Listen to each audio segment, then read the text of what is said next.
San Antonio River Walk boat tour. Kristen's here. Merv is here. I have a few things for safety as we get going. And we're going to try to record as much of this as we can. Inside the rails So we'll see what happens. No smoking of any River Center Mall. This mall opened up in 1988, originally housing about 1 million square feet of shopping space. They recently added onto it another 700,000 square feet. Inside you'll find a comedy club, movie theater, IMAX screen, and a Dave & Buster's.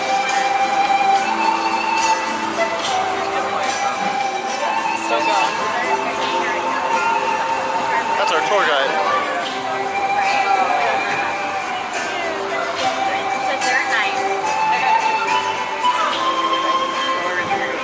It's a good song.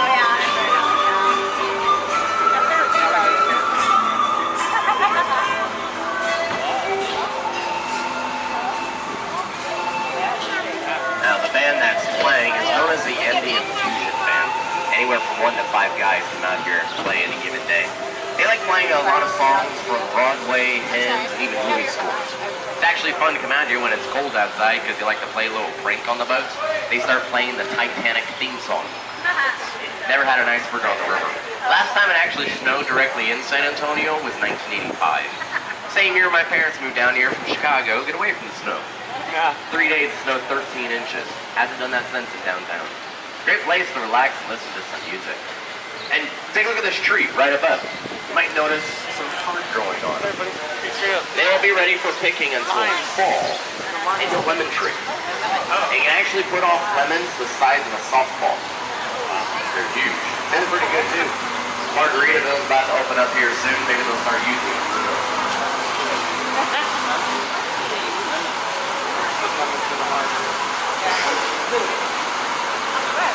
Now, once we get around this turn, around this upcoming footbridge, take a look to my right, and you're going to see a statue of St. Anthony himself, or how he's also known as San Antonio de Padua.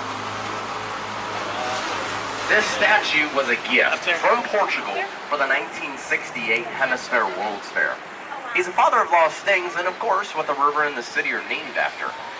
Now, when it actually comes to the name San Antonio, the river got its name first. And the way it got its name was back on June 13th of 1691. Father Damien Massenet, a group of missionaries, came to the future site of San Antonio, where they held a mass along the river, and they changed the name of the river from Yanaguana, which meant refreshing waters, to the San Antonio. The founders of the city didn't actually come through here until 1718. When they came, it was only a few Spanish soldiers and some Franciscan priests, and they came and established Mission San Antonio de Valero, which not a lot of people have heard of, because they changed its name. Making it much simpler, it's now known as the Alamo. Much more memorable. As we get around these trees, take a look up to the right, up on the street level, you'll see St. Joseph's Catholic Church. The cornerstone for this church was set back in 1868. Started out as a German Catholic church. It has stained glass windows from Munich, Germany. Paintings from the third pastor, Father Henry Pfefferkorn. They host a special mass at the end of each month, which I hear has to do with a German choir, and also have Gothic architecture. Beautiful inside and out. San Antonio actually had such a large German population back in the 1800s. A lot of signs you see around town today, they're in English and Spanish. Back then would have also been in German. Now, as we go around the river, I have a couple trivia questions for you just to test your knowledge of San Antonio. Here's your first one. Right now, San Antonio is the 10th, 7th, or 5th largest city in the country. What do you all think? 7th. Right now, we're the 7th. We have 1.4 million people living in the city limits alone. If you actually look at possibly to move here to the right, we're passing up our Chamber of Commerce. Place you would go for all the info you need to make the move. They're actually expecting by the year 2050 for almost another 1 million people to move down here. If that actually happens, pretty much will put us on par with Houston. Big.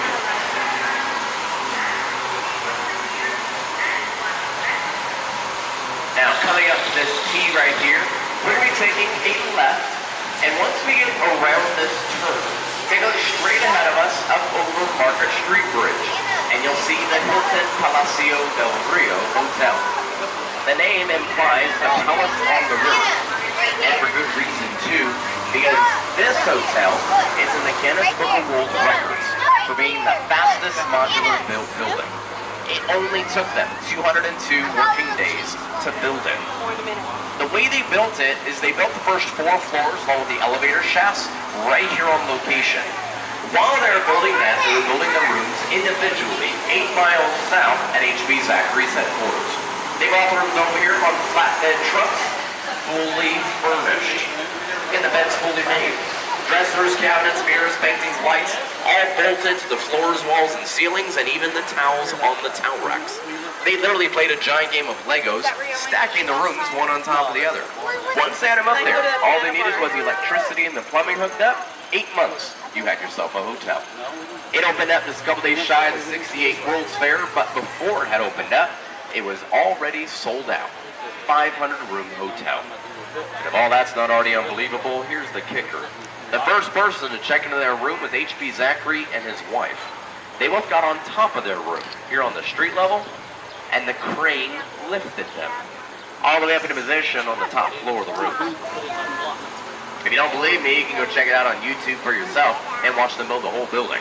It's incredible. It's only about a 20-minute video, so you don't have to sit there for 200 days. You're good there.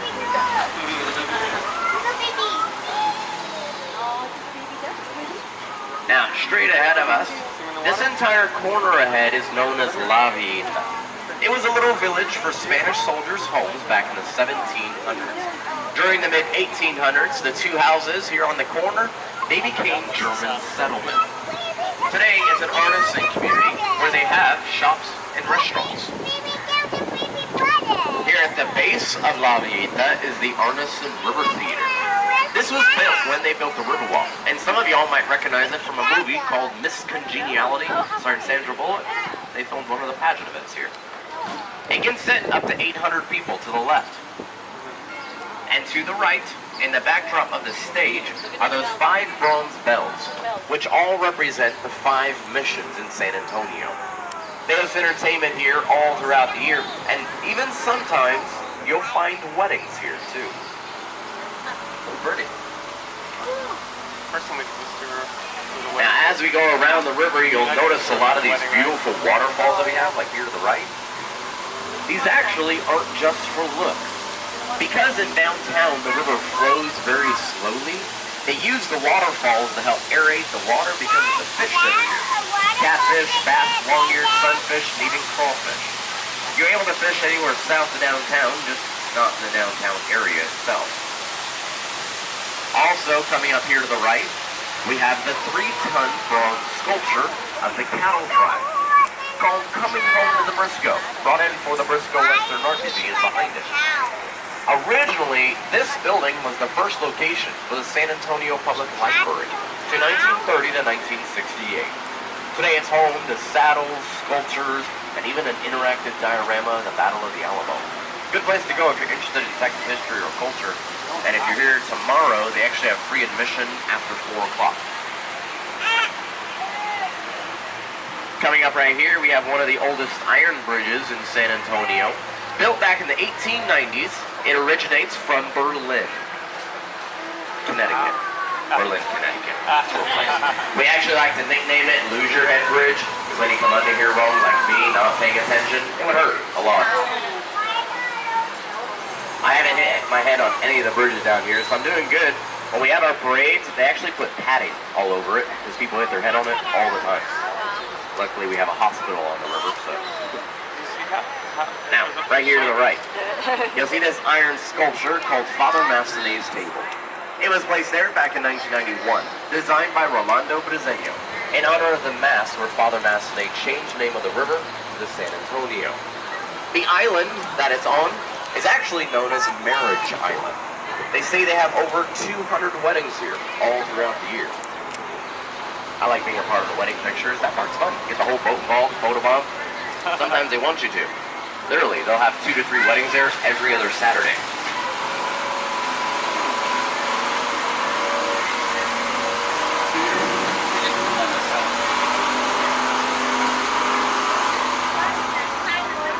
once we get around this turn, they look straight ahead of us. This is our hotel and you'll here. see a red building with what kind of looks like an acorn up on top.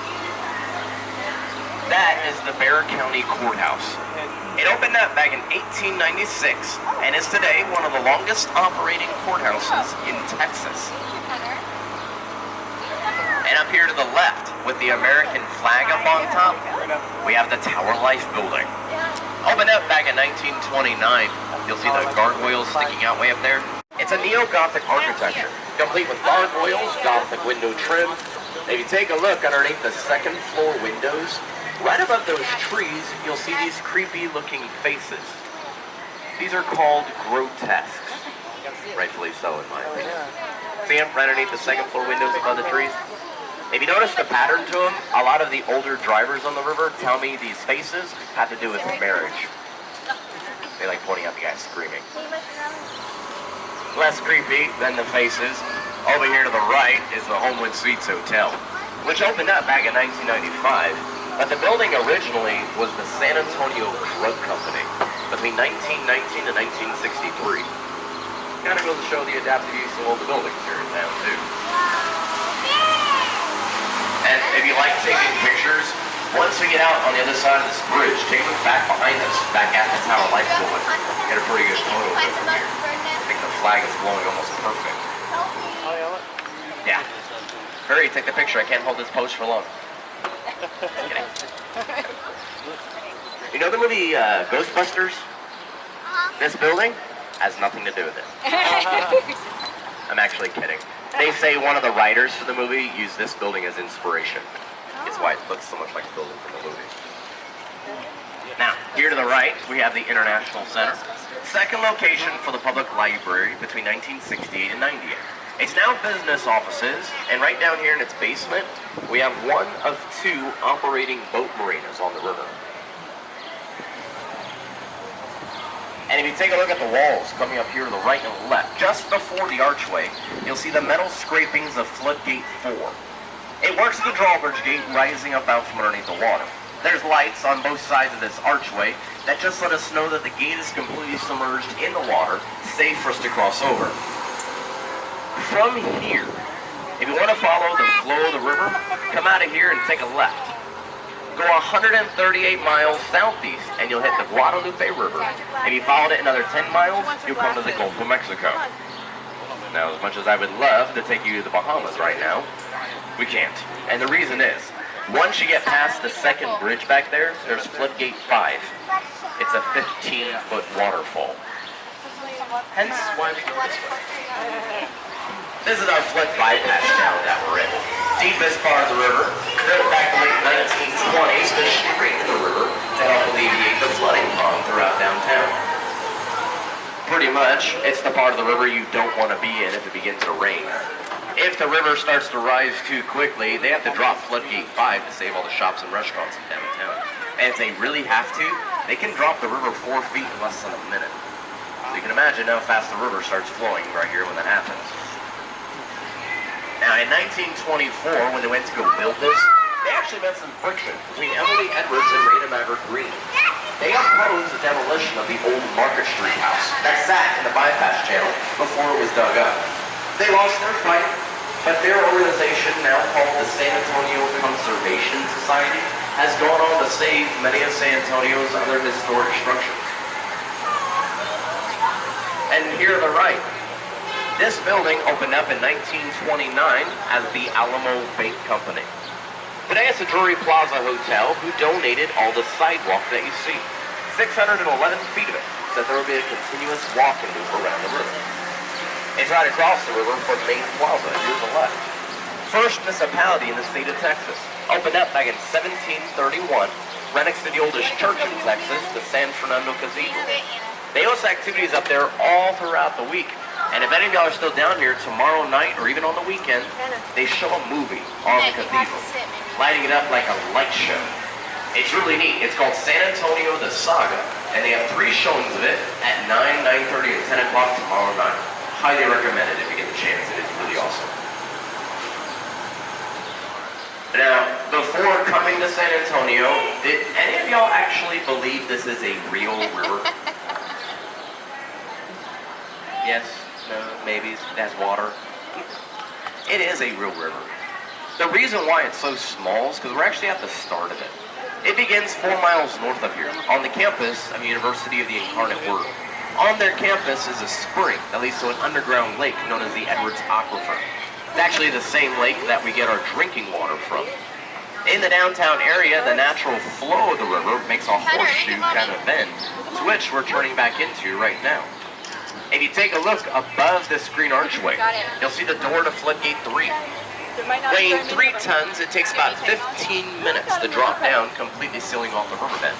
You see the black rubber bottom of the gate above. I just pictured him like looking Now, back on September 21st of 1921, we actually had a major flood that caused them to build all the flood control. 50 people lost their lives, and it cost millions of dollars in property damage. If you take a look coming up here to the right, just behind these tables here, you'll see a tree. One legend actually has it that this tree was pushed into the wall from that flood.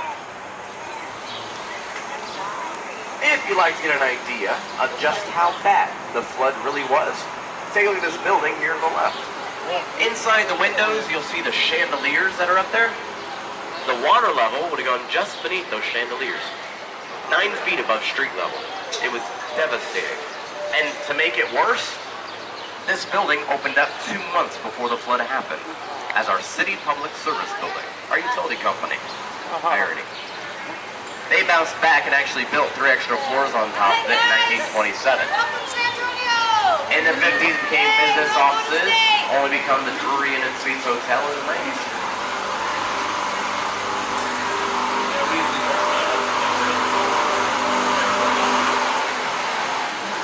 Now coming up here to the right, we have another location where we give our tours.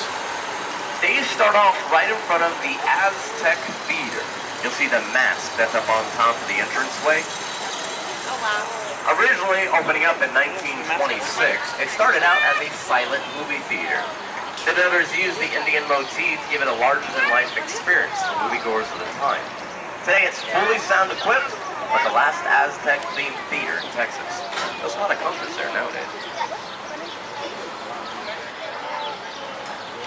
And if any of y'all have seen the movie Selena, starring Jennifer Lopez, straight ahead of us is Selena's Bridge. It makes an appearance in the movie. Most of the movie was filmed in and around San Antonio, along with Corpus Christi down on the coast. Almost fell.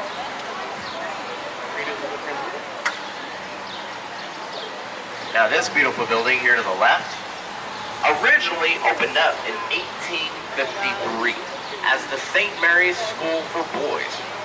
Later on they evolved and became St. Mary's Law School. Once they outgrew themselves, they moved to the west side of town and sold the building.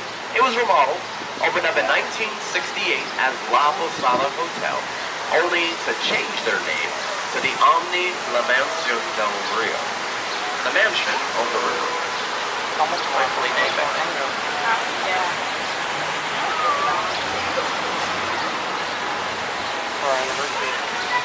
And as we come up to the bridge ahead of us, take a look above the bridge to the left.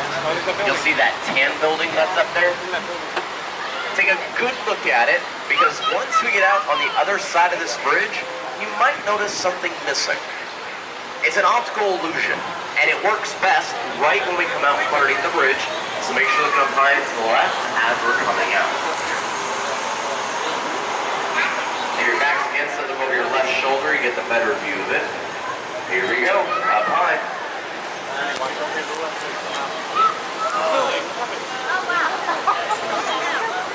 Like the back disappears and the flat wall.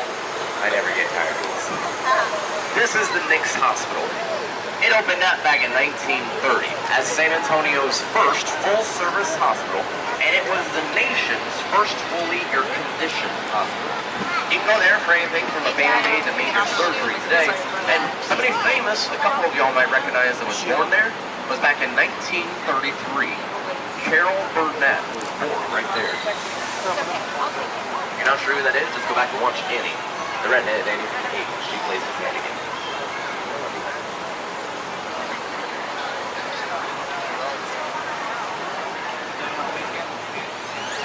Now straight ahead of us, we have the Hyatt Regency Hotel, which opened up back in 1981 and was supposed to be a lot taller than what you see it is today.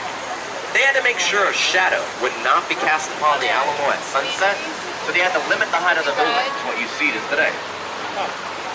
If you went to their doors, you're on the road level. Out above their doors is a sign that says the Shops of Paseo del Alamo, passage to the Alamo. Quickest route up there from the river, and it's beautiful too. It's actually the only hotel that can say they're on the Riverwalk and in Alamo Square at the same time.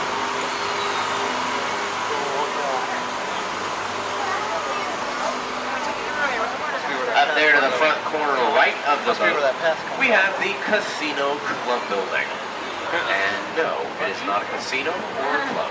Sorry, I know it's kind of deceptive. It actually started out as a private club, built by the German business community back in the mid-1920s. Today it's now home to shops and restaurants on the bottom 2 floors, and the top floors are now apartments. Pretty good riverside view, just not sure how they can handle the constant smell of food that goes on down here. This is River Square. It was renovated back in 1972, hosting inside and riverside dining. I like to call it Restaurant Square because you'll find about 60 different kinds of restaurants down here. Wide variety of food, ranging from San Antonio's favorite, Mexican food. You'll find some barbecue, seafood, Italian, more Mexican food, and pretty much more Mexican food. Kind of a big deal here, you gotta notice. I'm really not sure of that many restaurants down here that don't sell chips and salsa or guacamole or anything.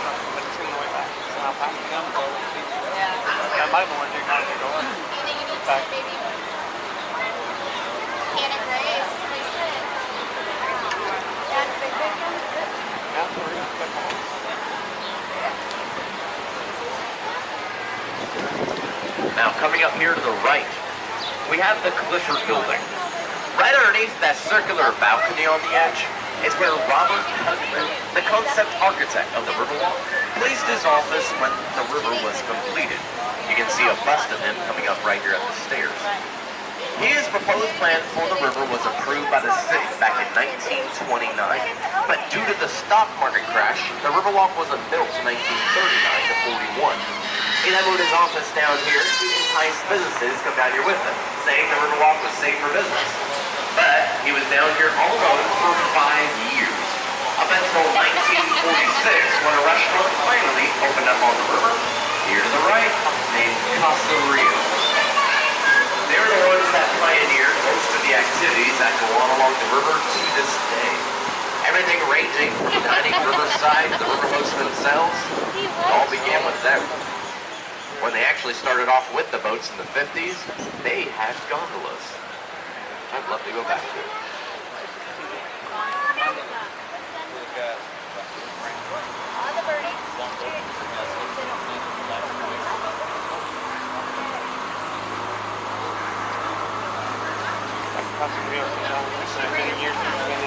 Now here we're taking this left going back into the part of the river we began in. This is actually called the Hemisphere Extension. It's a man-made offshoot of the actual river that was built back in the mid-60s to connect the Riverwalk to the fairgrounds for the 1968 Hemisphere World's Fair.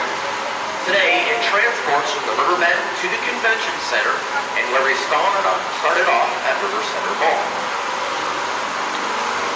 Speaking of River Center, as we come up to the S-curve ahead of us, take a look coming up to the front left of the boat, high in the sky.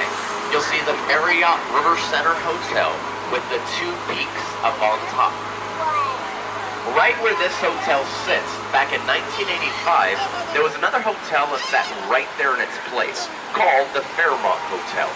It's a 3-story block of brick building that opened up in 1906 and is designated an historic structure.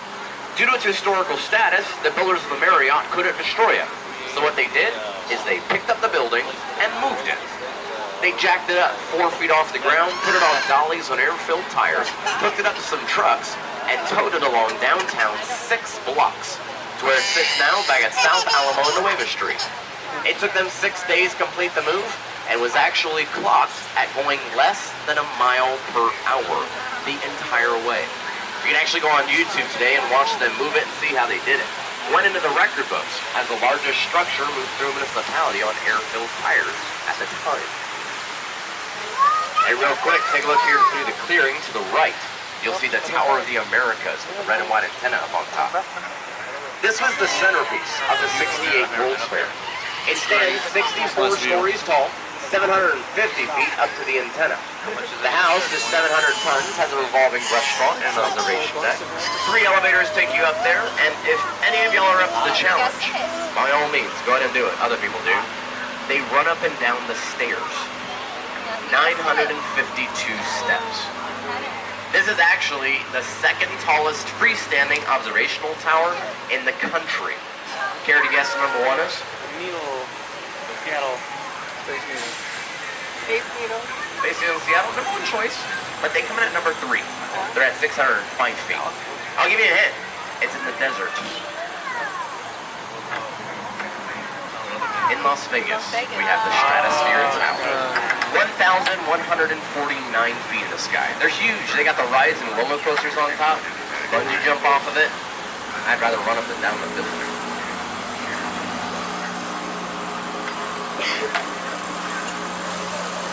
Does anybody know what a churro is? A churro? Tell me that the Tower of the Americas does not look like a giant churro. Someone pointed that out to me last week, and I just kept staring at it like, oh my gosh, it does. If you don't know what it is, just look it up on Google or something. C-H-U-R-R-O. They're really good. Little desserts. It's keeping it busy, Now, you were taking this right, going into the Henry B. Gonzalez Convention Center. Henry B. Gonzalez was a San Antonio native, first Hispanic man nominated into the House of Representatives. He served as our congressman between 1961 into the late 1990s. This convention center hosted many exhibits and performances for the 69th World's Fair. And today, conventions are great for the city. I love this part of the river because this breeze is literally here almost every single day, all day. I love it. And take a look coming up here to the right. Once we get around this fencing, you can actually see they've demolished the building. Now, the convention center used to sit all the way back to the Hilton Hotel that's back there. Now, what they're doing, straight ahead of us on the other side of the building is Hemisphere Park. They're actually renovating the park for the city's 300th birthday in 2018. They're going to be extending the park all the way up and around here, bringing it closer to the Riverwalk. They'll be putting in a 2,000-seat amphitheater along the river right here. It's going to be really neat once it's finished. Come back in 2018, you'll see a big difference in downtown. That year, we have the Final Four NCAA game coming, remodel the Alamodome, remodel Hemisphere Park, and it's the city's tricentennial. It's going to be a blast. I'm just wondering what Fiesta is going to be like that year. Fiesta is pretty much San Antonio's version of Mardi Gras. It gets kind of crazy down here. I might have to quit my job. We'll see what happens. I'm not sure yet. Or at least take a 2-week vacation.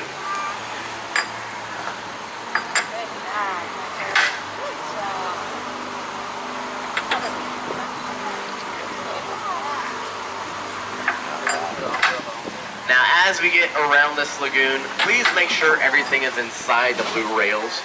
We're about to go into what we call the bumper boat section. We have to take the boat through some guide rails, and it's almost impossible for us not to touch them. I worked down here for over 2 years, and I've only gone through these rails 1 time without touching them. That was back in August. The only other person I know that's gone through the rails without touching them was my dad. He's been working down here for 5 years. We call ourselves the power couple. Kind of like a family business. We just, unfortunately, don't own the business.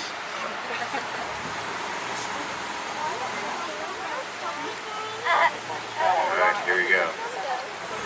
Mind you, the first bump is always the hardest.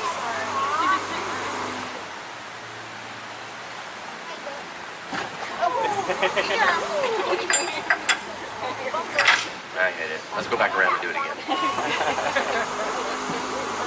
Now we cue the waterfall. Sorry, that's at Fiesta, Texas. In the middle of August, when it's 107 degrees outside, kind of wish there was a waterfall though. Now, once we we get out from underneath this glass bridge, take a look coming up to the right. High up on the building, you'll see this mosaic mural, which is called the Confluence of Civilizations. It pretty much sums up the 68 World's Fair. It was the coming together of civilizations in the Americas, with emphasis put on the Latin American-U.S. relationship. It was designed by a famous architect and artist of the time named Juan O'Gorman, placed up there for the fair. Cool thing about this mural, it's actually made up of over 400,000 1-inch by 1-inch square blocks. 11 different colors up there, all original except for the blue glaze, brought in from 7 different countries.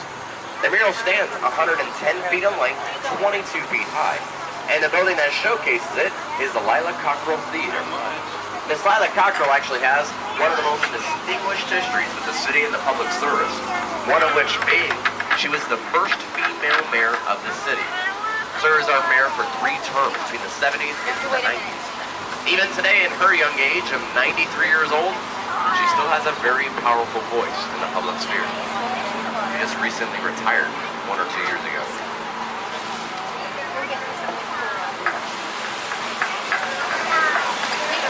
What's up, buddy? You don't leave me outside of Texas. We live in North Carolina, so it's a lot cooler. Now, once we get around this turn, It's not so hot. this will be the last thing before the tour comes to an end. Take a look to the left. On the ground around these bald cypress trees, you'll see something kind of interesting. If you've ever been to any kind of swamplands around the country, you might have seen these. These are bald cypress trees, and on the ground you'll see their roots sticking out. They're called cypress knees. They actually say the trees suck up so much water that the root system has to irrigate itself, so they stick up out of the ground like this. Truth be told though, scientists really haven't found out if that's the reason why they do that. That's just the prevailing theory. Definitely wouldn't want to go through there at nighttime. Like I said, you will see these in a lot of swampy places around the country. Some cypress knees over 4 feet tall. So we're taking this right, and unfortunately, that does mean the tour has come to an end. Y'all have a good time? Yeah. Thank y'all so much for joining me on the San Antonio Riverwalk. Do me a favor and stay seated until I get the boat completely tied down. Then I'll give the go-ahead to stand up and disembark. Feel free to follow us on Facebook and Twitter. Let us know how we did. Keep your ticket stubs for any discounts that might be on the back for restaurants or activities around town. Take a look around you, make sure you have all your belongings with you before you disembark. And again, my name is Jared, and for a job well done, our drivers do appreciate your tips, and we really do. Y'all have a wonderful and blessed evening, NSA. Give me one moment, I'll have you off.